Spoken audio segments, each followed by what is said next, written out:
قال له صاحبه وهو يحاوره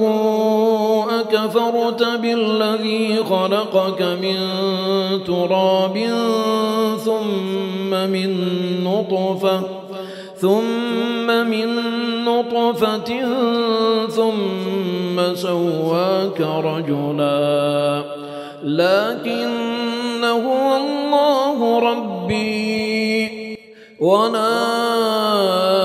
أشرك بربي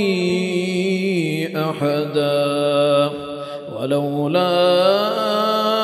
إذ دخلت جنتك قلت ما شاء الله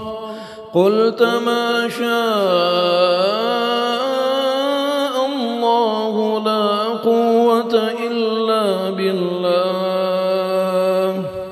إن ترني أنا أقل منك مالا وولدا فعسى ربي أن يؤتيني خيرا من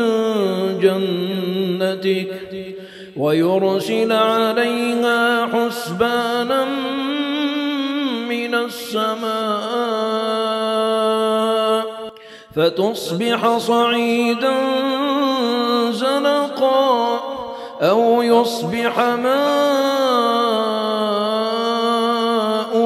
غورا فلن تستطيع له طلبا وأحيط بثمره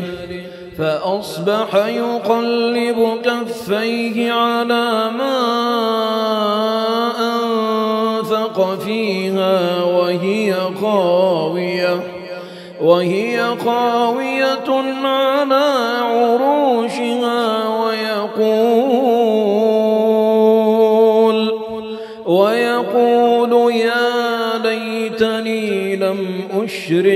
ويقول يا ليتني لم أشرك بربي أحدا ولم تكن له فئة ينصرونه من دون الله وما كان منتصرا هنالك الولاية لله الحق هو خير ثوابا